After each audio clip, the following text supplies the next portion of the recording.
Hello friends, എല്ലാവർക്കും she ബുക്കിലേക്ക് സ്വാഗതം.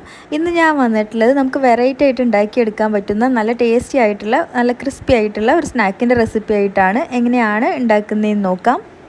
അപ്പോൾ ആദ്യം തന്നെ നമുക്കിതിലേക്കുള്ള മാവ് കുഴച്ചെടുക്കണം. അതിനായിട്ട് 1 കപ്പ് മൈദയാണ് എടുത്തിട്ടുള്ളത്. ഇതൊരു ബൗളിലേക്ക് ഇട്ട് കൊടുക്കാം. ഇനി ഇതിലേക്ക് 1 ടേബിൾ സ്പൂൺ നെയ്യ് ഒഴിച്ചു കൊടുക്കാം. ഇനി ആവശ്യത്തിനുള്ള ഉപ്പും കുറേശ്ശെ വെള്ളം കൂടി ചേർത്തിട്ട് നന്നായിട്ട് ഇതൊന്ന് കുഴച്ചെടുക്കുക. നമ്മൾ പൂരിക്കും ചപ്പാത്തിക്കും കുഴക്കുന്ന പോലെ നല്ല സോഫ്റ്റായിട്ട് കുഴച്ചെടുക്കണം. അപ്പോൾ അതിനനുസരിച്ച് വെള്ളം ഒഴിച്ചിട്ട് നല്ല സോഫ്റ്റ് ആക്കിയിട്ട് കുഴച്ചിട്ട് നമുക്കിത് മാറ്റി വെക്കാം. ഇനി ഇതിലേക്കുള്ള ഫില്ലിങ് റെഡിയാക്കി എടുക്കണം. അതിനായിട്ട് പാനിലേക്ക് കുറച്ച് ഓയിൽ ഒഴിച്ച് ചൂടാക്കി എടുക്കണം. ഞാനിവിടെ ചിക്കനാണ് കേട്ടോ എടുത്തിട്ടുള്ളത്. ബോൺലെസ് പീസാണ് എടുത്തിട്ടുള്ളത്. ചെറിയ പീസാക്കിയിട്ട് കട്ട് ചെയ്തിട്ട്, അതായത് എല്ലില്ലാത്ത പീസ് ചെറിയ പീസാക്കി കട്ട് ചെയ്ത് എടുത്തതാണ്.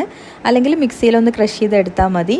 ഇത് നമുക്ക് എണ്ണയിലേക്ക് ചേർത്ത് കൊടുക്കാം. ആവശ്യത്തിനുള്ള ഉപ്പും കുരുമുളക് പൊടി കൂടി ചേർത്തിട്ട് നന്നായിട്ട് ചിക്കൻ ഒന്ന് വേവിച്ചെടുക്കണം. ഈ ഒരു എണ്ണയിൽ കിടന്നിട്ട് നല്ലപോലെ ഫ്രൈ ആക്കി എടുക്കണം.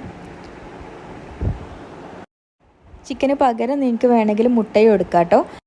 ചിക്കൻ നല്ലപോലെ കുക്കായി വന്നാൽ ഇതിലേക്ക് ഒരു 2 സവാള ഇതുപോലെ ചെറുതായി അരിഞ്ഞത് ചേർത്ത് കൊടുക്കാം. 1 സ്പൂൺ ഇഞ്ചി വെളുത്തുള്ളി പേസ്റ്റ് ചേർത്ത് കൊടുക്കാം. ഇതിലേക്ക് വേണമെങ്കിൽ ഈ ഒരു സമയത്ത് ആവശ്യത്തിനുള്ള ഉപ്പ് കൂടി ചേർത്ത് കൊടുക്കാം. പിന്നെ 1/4 ടീസ്പൂൺ മഞ്ഞൾപ്പൊടി, എരിവിന് ആവശ്യമായിട്ടുള്ള മുളക് പൊടി, ഇനി 2 ടീസ്പൂൺ മല്ലിപ്പൊടി, ഗരം മസാല, ഇതൊക്കെയാണ് കേട്ടോ ചേർത്തിട്ടുള്ളത്. നിങ്ങൾക്ക് ഇഷ്ടത്തിനനുസരിച്ചിട്ടുള്ള മസാലപ്പൊടികളൊക്കെ ചേർത്തിട്ട് വീണ്ടും നന്നായിട്ട് ഇതിനൊന്ന് വഴറ്റിയെടുക്കണം. അപ്പോൾ ഇത് വഴന്ന് വന്നാൽ നമ്മുടെ മസാല റെഡി ആയിട്ടോ. ഈ ഒരു ഫില്ലിംഗ് ആണ് നമ്മൾ ഈ ഒരു സ്നാക്കിൻ്റെ ഉള്ളിൽ ചേർത്ത് കൊടുക്കുന്നത്. അപ്പോൾ ഇത് അപ്പോഴേക്കും നമ്മുടെ മാവ് നല്ലപോലെ സോഫ്റ്റായി വന്നിട്ടുണ്ട്. ഇനി ഒരു ബൗളിൽ കുറച്ച് നെയ്യ് എടുത്തിട്ടുണ്ട്. അതിലേക്ക് 1 സ്പൂൺ മൈദപ്പൊടി ചേർത്ത് കൊടുക്കാം. എന്നിട്ട് നന്നായിട്ടൊന്ന് കലക്കിയെടുക്കാം. ഇത് നമ്മൾ ഈ ഒരു മാവ് പരത്തിയിട്ട് അതിൻ്റെ മുകളിൽ സ്പ്രെഡ് ചെയ്യാനുള്ളതാണ് കേട്ടോ. അപ്പോൾ നമ്മുടെ മാവ് ഇതുപോലെ പരത്തിയെടുക്കണം. കൗണ്ടർ ടോപ്പിൽ കുറച്ച് ഓയിലാക്കിയിട്ട് അതിൽ മാവ് വെച്ചിട്ട് ഇതുപോലെ പരത്തിയെടുത്താൽ മതി. നല്ല തിന്നായിട്ടുള്ള ഇതുപോലെ ഷീറ്റ് രൂപത്തിൽ പരത്തിയെടുക്കാം.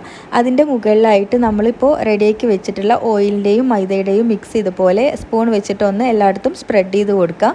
എന്നിട്ട് ഇങ്ങനെ റോൾ ചെയ്തെടുക്കാം. അപ്പോൾ നല്ല ക്രിസ്പി ആയിട്ട് കിട്ടാൻ വേണ്ടിയിട്ടാണ് കേട്ടോ ഈ ഒരു മിക്സ് ഇങ്ങനെ ചേർത്തിട്ടുള്ളത്. റോൾ ചെയ്തതിന് ശേഷം നമുക്കിതിനെ കട്ട് ചെയ്തെടുക്കണം. ചെറിയ പീസാക്കിയിട്ട് വീഡിയോയിൽ കാണുന്നത് പോലെ കട്ട് ചെയ്തെടുക്കാം.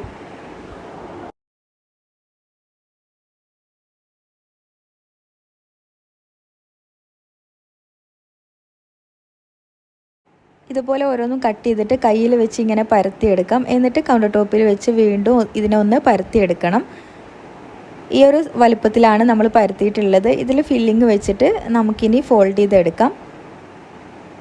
അപ്പോൾ ഇങ്ങനെയാണ് കേട്ടോ ഓരോ പീസും പരത്തിയിട്ട് ഇതുപോലെ ഫോൾഡ് ചെയ്തെടുക്കുകയാണ് ചെയ്യുന്നത്. അപ്പോൾ നമുക്കിതിൻ്റെ ലെയറുകളൊക്കെ കാണാൻ പറ്റും കേട്ടോ.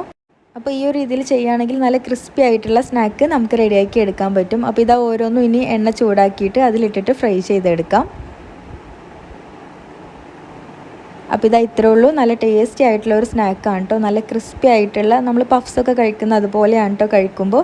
അപ്പോൾ എന്തായാലും നിങ്ങൾക്ക് ഇഷ്ടമായിട്ടുണ്ടെങ്കിൽ ട്രൈ ചെയ്ത് നോക്കുക. ചിക്കന് പകരം നിങ്ങൾക്ക് ബീഫോ മുട്ടയൊക്കെ എടുക്കാം കേട്ടോ. അല്ലെങ്കിൽ വെജിറ്റബിൾസ് ആണെങ്കിലും ചേർത്ത് കൊടുക്കാം. അപ്പോൾ എന്തായാലും നമുക്ക് ഈവനിങ് സ്നാക്കായിട്ടൊക്കെ ഉണ്ടാക്കിയെടുക്കാൻ പറ്റുന്ന അടിപൊളി പലഹാരമാണ്. ട്രൈ ചെയ്ത് നോക്കൂ. താങ്ക്